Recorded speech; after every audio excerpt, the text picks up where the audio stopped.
Hello. I'm a strong, confident woman. My bangs do not define me. How are you? One of the hardest things about leaving a high demand religion like Mormonism is losing a sense of belonging and losing your support system, essentially your community, at a time when you need it the most, because you are most of the time grieving. A lot of us experienced our worldviews crash down around us when we came to the conclusion that Mormonism wasn't true, much to our devastation. It can be really hard to navigate the social repercussions of leaving a community like Mormonism when you're hurting so much. So today I thought, it's a rainy day, I've got nothing else to do. That's a lie, I've got lots of other things to do, but I don't feel like being productive in those ways.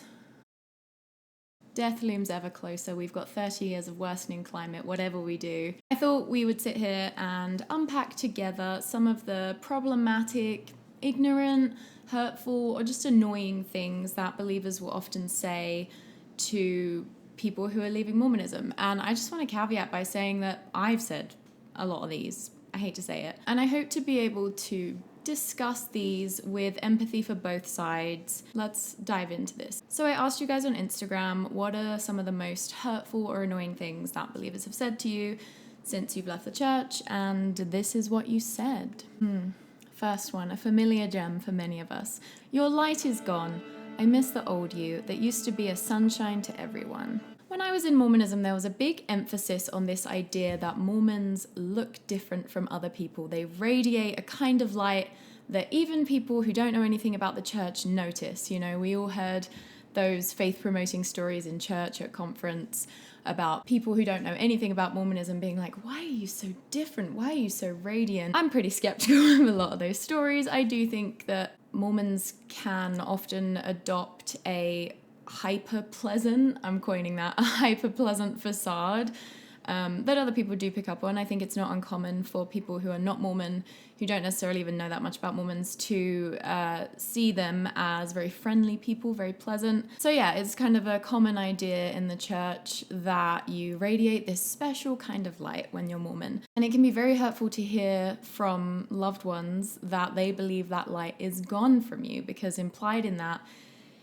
is, you know, the idea that you're not special anymore, you're not one of us anymore, and ultimately it's just belittling. Also, a lot of people at the time when they're telling their family and friends that they're leaving Mormonism, they're still grieving. Like, they probably aren't radiating light at that time. Some of them maybe, depending on, you know, everyone's situation is different, but there's a lot of depression that can come with leaving a high demand religion or cult, obviously, losing your whole worldview, losing God. And it doesn't feel good to have the people that you love and the people that used to be your community essentially tell you that you're not as good anymore. So maybe hold off on that one if you're a believer. Next one. I believe that one day you'll come back. This one is so common. I think it's also not uncommon for people to have, let's say, their parents tell them that they've received revelation that they'll come back one day. It's a sentiment, I think, that people closest to ex-Mormons sometimes adopt as a coping mechanism. This one, I think, really speaks to the intensity of Mormonism as a high demand religion or cult, depending on how you view it. Because I think there is genuine grief, not only for people leaving Mormonism, but for people who find out that their loved ones are leaving. It's genuinely harrowing and traumatic for a lot of people to learn that their child or sibling or whoever is leaving the in-group, because you've been so conditioned for so long to believe that the in-group represents safety, leaving represents danger, not being with your family and loved ones forever. You know, there's all of these threats of leaving Mormonism kind of built into the doctrine and the culture. And so I do think this idea that you believe a loved one will come back one day can be a way that people cope. You know, it's essentially denial. It's too painful to imagine that they have moved on forever from the in-group. And a lot of people, for example, parents, feel the need to maintain hope that their loved ones will return, because it's too painful to contemplate the idea that maybe you won't be with them forever, which, you know, from a believer's perspective, that's what you think. You think if this person doesn't come back, we probably won't be together forever, which is, you know, the whole thing of Mormonism. So I understand why people say or think this one, But it also sucks as with all of these, for the person who's hearing it, because, built into it is this non-acceptance of someone's new way of living or new beliefs or lack thereof. It just kind of feels like a non-acceptance of someone as they are, and you have to believe that they will change and conform to what you believe again to be able to kind of cope with them as a person. I'm going to change my battery. This is so annoying. A lot of people replied to my question story and said they heard variations of "you're an unfit mother now," or "how are you going to raise your kids without the church? I'm scared for my grandkids," from Mormon parents. Things around doubting people's ability to be parents once they leave Mormonism. This again speaks to the intensity of Mormonism as a high demand religious group. I need to think of a best way to phrase that. But it speaks to the fear mindset of LDS people, this idea that without the church, it's just a free for all, you can never raise healthy children. When I would argue that actually, on the whole, Mormonism is harmful for children. It's psychologically damaging because of, purity culture, sexism, how it limits your critical thinking skills by insisting that any information that is contradictory of the church's claims is wrong or false. There's so many things I could say about how I believe the church damages children. I mean, bishops asking teenage girls and teenage boys about their sexual habits, that's an endless conversation. But yeah, I mean, it goes without saying that it's going to be incredibly hurtful to hear that your loved ones think that you're now unfit to be a good parent. I also think it sucks to hear because a lot of people leaving Mormonism are wondering how they're going to be parents without the church because they have never been taught anything but what the church has taught about parenting, So I feel like that's a big stressor for a lot of new ex-Mormon parents. Your parenting worldview has sort of crashed down around you too, which I see as a good thing, providing you're able to build it back up in healthier ways. But yeah, it really is a sticking in the knife thing. I mean, who wants to have their parenting abilities called into question? I've never been a parent, but if someone were to even question my cat mum abilities, Banksy's making direct eye contact with me while I say this, trying to communicate the message that I am a bad cat mum because I'm not giving him treats right now. That would hit hard, No one wants to be called an unfit mother. What an insult. What a roast. This is just something that is just not appropriate to say, and it's, kind of a classic example of LDS people crossing boundaries, or I guess just feeling like they have a right to say things that are so inappropriate. Anyway, we'll move on from this one because we have got a lot to get through. I don't see us getting through all of these. One person's reply, "You're going to lose blessings." This is a fun one because I just watched a Saints Unscripted video with Nuance Ho, where in the video they talked about how we don't live the gospel to get blessings. LDS people believe that you get blessings for being Mormon. I mean, that's what they genuinely believe. This one is just kind of, bless you. Bless them. I personally have become a much happier and more blessed individual in the sense that you kind of like create your own blessings in various ways. Since leaving Mormonism, I felt blessed while I was Mormon. I think I've always been quite a grateful person, but I feel much more blessed now because I feel healthier and happier. Someone said, "My mum cried when I came out as ex-Mormon and said she needed to mourn the life she'd imagined for me." This is one of those ones, I feel like a lot of these are like this, where it's like I feel so bad for the person hearing that, but I also have empathy for the mum because if you're raised since birth, as is the case for most people, to believe that this is how you're with your family forever, this is how your kids are going to be the happiest, this is, what a good life looks like, and then you hear that your kids are leaving the in-group. Like, I mean, there's real pain there for the mum, because she genuinely believes these things. But it's also sucks to, again, be the person leaving and having to hear that, because it's also, it's not great that in a time when you're grieving something so massive, and at a time when you're so psychologically fragile, as is often the case, that you're having to sort of confront your parents' emotions about it. But it's just one of those unfortunate things, isn't it? Like, LDS parents do need to mourn the loss of the lives they've imagined for their ex-Mormon children. Like, that is true. I don't know, I guess, like, go easy on your parents if you can, but also, like, you set boundaries. You don't have to hold their hand through, like, their process with things. Like, you need to take care of yourself. I've had this one so much, or variations of it. It was your grandpa's dying wish that all his grandkids would stay in the church.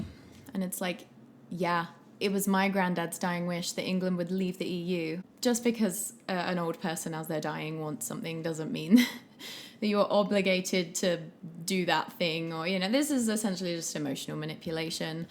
And I like to believe that in a lot of cases it's kind of well-intentioned. Again, it's coming from a loving LDS parent who sincerely believes that this is the way to be happy, the way to be with your family forever.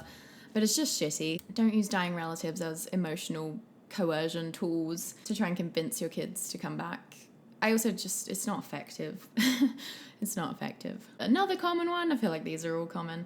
Something bad will happen in your life that will bring you back. Yeah. Common sentiment in Mormonism is that you can't truly be happy without the church. You can't truly get by in a healthy, happy way without it. So eventually something bad will happen, either something that God specifically sent to you, like a trial he's sending to you to try and bring you back, or, you know, as a result of you not being righteous enough so you don't get blessed, or, you know, you're just going to realize that you can't cope with, sorry, my phone's being weird, that you can't cope with life without the church. And this speaks to how psychologically dependent members are on Mormonism as an organization.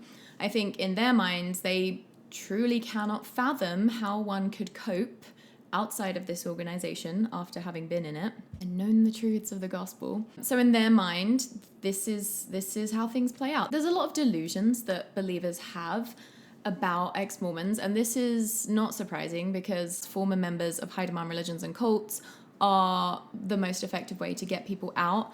So the existence of disaffected members of groups like Mormonism is very threatening to people in the group. It's very threatening seeing people of their own free will choose to leave an organization, and then let alone be thriving without that organization. A lot of people replied to this story and said that their loved ones haven't said anything, they've just sort of shunned them, which we don't need to unpack anything there, that just sucks. And it hurts my heart that families are torn apart by this, because the church claims to be all about families, but if someone leaves, there's a decent chance they're going to get shunned by their loved ones, and that tears families apart. It's torn a lot of families apart. I think it's getting better as time goes on because the church is forced to adapt to new ways of thinking, but it's just painful and shitty. Are you going to teach your kids that murder is okay? Yep. This one is obviously premised on the idea that without Mormonism, without this set of religious values and rules, people just have no moral compass. And it's unfortunate because I think true morality is born of empathy, not of arbitrary adherence to rules. If religion is the only thing that stops you from murdering people, your moral compass could use some fine-tuning. It does not take religion to believe that murder is wrong. I think you'd be hard-pressed to find many people in the secular world who think murder is okay, because we're all social beings who are built to feel empathy for each other, most of us, and most of us don't want to cause unnecessary suffering, let alone the loss of life, to other people, because most of us aren't that shitty. You'll never be truly happy. We kind of already touched on the reasoning behind that one. But yeah, again, when members don't believe that they can be truly happy without the church, because that's what they've been taught, and they've fully internalized that delusional idea, they put it onto others, of course. And they need to believe that that's true to maintain their own faith. It's threatening to their faith to believe that people can leave and be happy, because it's the plan of happiness. In the scriptures, it says, consider the happy and blessed state of those who keep the commandments of God. You know, Mormonism claims to not have a monopoly on happiness, but certainly be kind of the best blueprint for it, you know. So seeing people leave the church and become happier, very threatening for obvious reasons. I lost both my relationships with my parents. My mum said, I love you, but I just don't like you. That makes my heart hurt. No one wants to hear that their loved ones don't like them. I mean, that is just agonizing, especially coming from your mum. I think true love is about acceptance, and I do, in a way, feel that Mormonism can really limit people's ability to love fully. Like, I think love is a spectrum, you know, just like empathy, just like most things in life. And I think when your ideology requires you to look down on a lot of ways that people live their lives and a lot of alternate belief systems, it can make it harder to be a loving person and to have what I believe is the highest kind of love, which is sort of a universal love, you know, love for everyone. So I do feel like this shows the limitations of Mormonism at kind of promoting that kind of universal love. That involves non-judgmentalness and acceptance of people just as they are. You really seem to have lost yourself. It's like, yeah, no shit. I just lost my entire worldview. I just lost my God. I just realized that this church that I devoted my life to, that dictated everything from the underwear I wear to what I drink, is not true. Like, that you have lost yourself in a big way. I mean, you haven't lost all of you, but yeah, leaving a high demand religion or cult, you're losing a lot. You're losing a lot that has been a part of you for a really long time. But, you know, I imagine that the way this would feel, someone saying you've lost yourself, is just kind of insulting, you know. It's like this idea, like, I don't even know you anymore, which makes you feel like less seen, less connected, belittled. Just a bummer. I hope you find your way back someday. This one I know is, a lot of the time, it's coming from a good place, because again, these people genuinely believe that this is the way to live, the way to be the happiest, the way to be with your family forever, blah, blah, blah, blah, blah.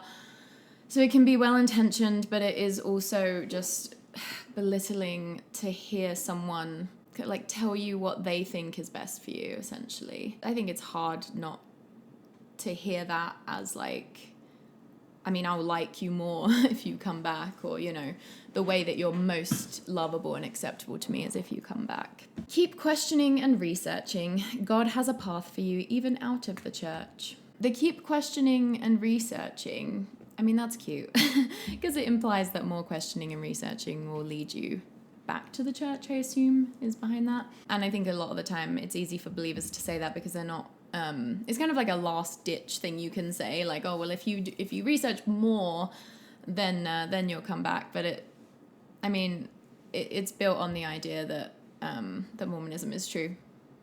But as most of us know, more researching and questioning doesn't work in the church's favor. Another really common one, I'm sad for you. This one, I mean, as with all of these, I think they can come from like a very well-intentioned place, but I'm sad for you. I'm sad for you. I do think this one, a lot of the time, is projection. And I wonder if part of it is because LDS people don't feel able to just say, I'm sad. Because, I mean, people will say this even to ex-Mormons who are like telling their loved ones, like, I'm so much happier now. I feel so much healthier. I'm really like glad I made this decision. I think it's almost like they feel like they need to maintain this position of like being okay because they're part of the one true church. So I don't know, this is just a theory, but maybe they sort of like project their sadness onto you because that almost feels more allowed. I don't know. I mean, it's all just part of the false idea that like someone's life is going to go down the pan if they leave the in-group. Your poor kids, will you still let them go to church? I imagine this is tough if you have kids who are already like, I don't know, 10 or something when you leave Mormonism, or teenagers or whatever, because you have raised them to care about this thing and to believe in this thing. And then to, like, I imagine there are situations where kids want to keep going to church when their parents leave because the kids still believe. For me, I think if I was a parent, I wouldn't want to let my kids continue to go to church because I see it as harmful. I think the things that are taught there are harmful and untrue. You know, you love your kids. And so if you have come to that conclusion too, that the church is both harmful and untrue, it's very reasonable to not want to expose your kids to that. But I think a lot of LDS families put pressure on ex-Mormon parents to, you know, still let their kids go to church and stuff. I don't know. That's a tough one. That'll be tough to navigate. But I think as a parent, you just have to do what you know is right for your kid sometimes, even when it's unpopular, you know. Blame for how it would affect family relationships and hurt members. Yeah, that we talked about that one in a previous one too, but that sucks, and it's not fair, and it's not your job to deal with anyone else's emotions about your decision to leave the church. Like, it's not on you that they're hurt, and you shouldn't feel the need to try and like mitigate that hurt. I mean, obviously, like, be as loving as you can. But I do feel like a lot of people leaving Mormonism will keep trying to sort of put on a face for their loved ones because they don't want to hurt them. But I really do believe that there's no such thing as one-way liberation in situations like these. And I think it's good for members to have to confront that hurt, as much as it hurts to think about your loved ones hurting. I don't think it's healthy to like pretend to be something you're not, to try and keep the peace or not hurt their feelings. Like, a lot of people coming out of Mormonism have to reckon with the fact that they've been raised to be people pleasers. And this is a great opportunity to start bucking that trend and rewiring your habits around boundaries and not people pleasing. This doesn't automatically mean you'll burn in the last days. Cool. When I show good evidence for why I left and people think it's because I was offended, it's very frustrating when you're telling loved ones your reasons for leaving Mormonism, and then because those reasons are too threatening for them to acknowledge as your truth, they'll often just continue to ascribe their own narratives to your reasons for leaving. You know, it must have been because you were offended, it must have been because you were lazy, it must have been because you had a porn habit, whatever that is. Because in high demand religions and cults, there's never a valid reason to leave the group, and a lot of people's reasons for leaving are too threatening for members. Even just believing that you believe them is too threatening. Do you know what I mean? Like, for example, like, oh my God, there's a hummingbird out my window. Hello. Oh my God, and there's a rainbow forming. What is happening? Magical. I don't believe that Joseph Smith was a prophet, but I can accept that believers believe that, you know, whereas I think a lot of time for Mormons, it's like even believing that we genuinely just don't believe Joseph was a prophet and we believe he was a con man is too threatening, which is kind of weird to me, because it's like, I don't know, there's definitely differences among believers, but it's like you should at least be able to acknowledge that we believe these things. But a lot of the time they will assign their own stories, because it's safer, because disaffected members of high demand religions and cults are the most effective way to get people out. Very threatening. Also, it just sucks to not be listened to. You know, you've just gone through this whole massive ordeal, and I mean, some people just won't even ask their ex-Mormon loved ones why they left. They don't even want to know. They just don't even want to engage with it, because it's just too painful for them and they can't deal. But yeah, when someone does ask and then you tell them and then they just dismiss your answer, or tell you that you're lying about that being your answer, or, you know, like assign all these things to you and kind of belittle your character, that sucks. My battery is dying again. I hate everything. It feels like you've died. In Mormonism, you are literally taught that being a child of God, aka a Mormon, is your entire identity. So when someone leaves Mormonism, there's such a massive loss of connection between people a lot of the time, because people are so often reduced themselves to being Mormon, or now like being a member of the Church of Jesus Christ of Latter-day Saints. So it's sad because, you know, there are so many things about you that do stay the same when you leave Mormonism.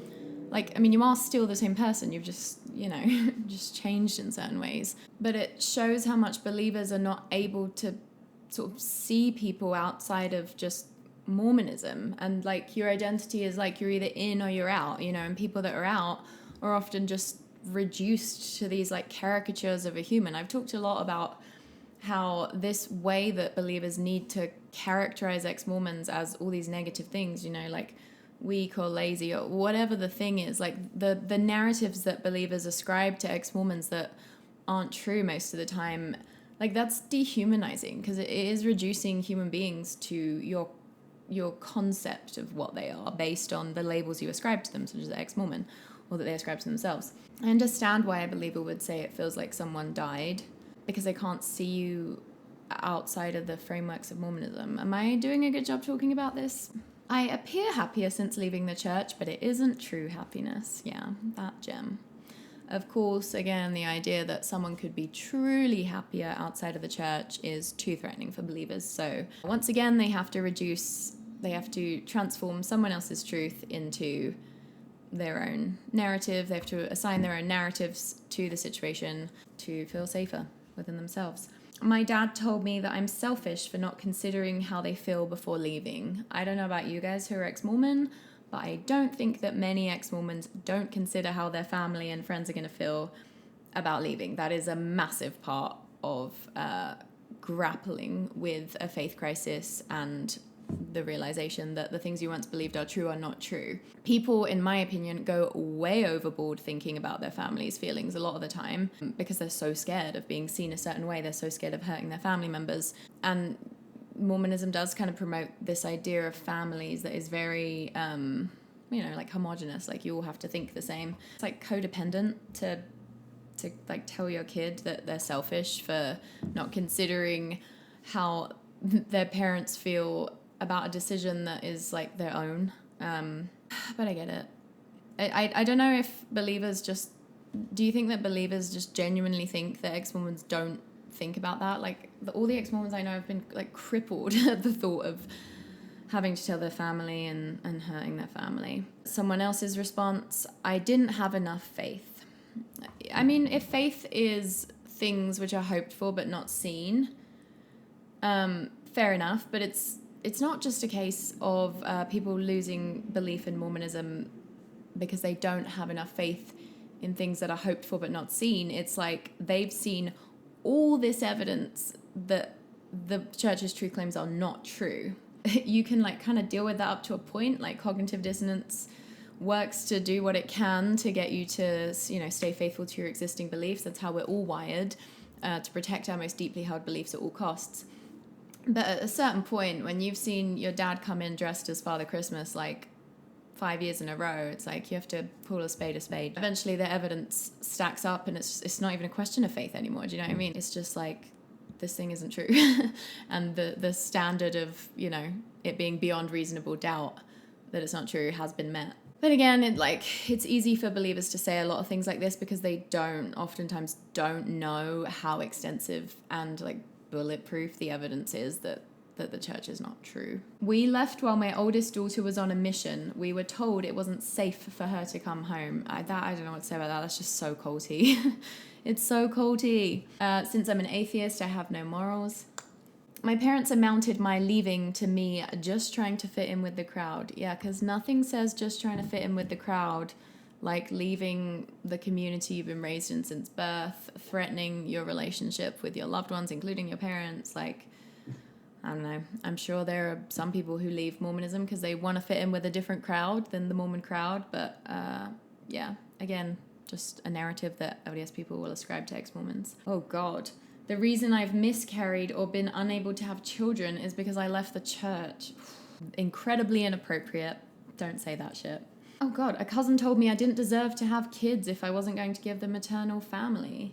Oh, being asked to say the dinner prayer. I hate shit like this, like manipulative ways to try and get ex-Mormon family members to like feel the spirit or, still participate in this group that they've consciously left. I hate that stuff. It's not going to work. Oh God, my dad testified to me that I would be drugged through hell by the devil himself. Love a family patriarch with unique access to God and his will for others. I was suicidal and my parents said it was because I needed to go back to church. That one sucks, especially if the church contributed to your depression and, feelings of being suicidal. And then your parents are telling you to go back into the belly of the beast because that will fix all your problems. Like, if you're suicidal, you just need to feel seen and loved and supported and not judged and have your Mormon parents, like, put their own ideas onto you. You just need the help of an unbiased mental health professional. If you leave now, your future children will become drunkards. I hope so. I just thought you had such a strong testimony before. Were you lying? A lot of us had strong testimonies before, and that was what led us to seek out more information, thinking that we could resolve these inconsistencies in the gospel and church history. Yeah, we cared too much. It's not that you were lying before, it's obviously that you've recontextualized certain experiences that you've had in light of the new information that you've become exposed to. It also is like believers showing their fear, because, it's like if that person who had such a strong testimony could leave, what if I could leave, Classic cult stuff. I did it for the views and likes on my social media. There are easier ways to get views and likes on social media. Parents told me it would have been better if I wouldn't have been born instead of leaving. not a cult. I hate custody of kids stuff. It makes me so upset thinking about how people try to have their former spouse not get custody of their kids or not get to see their kids because they've left Mormonism. Also, there are some messed up judges in Utah, and I've had some horrible stories about that. Thanks for watching. If you want to support the channel, support us on Patreon. I'd love to hear your experiences in the comments below. Bye. Ooh, I have a new song out. It's called Heard You Look Like Shit. It's on Spotify and Apple Music and everywhere, and I'd love it if you streamed it.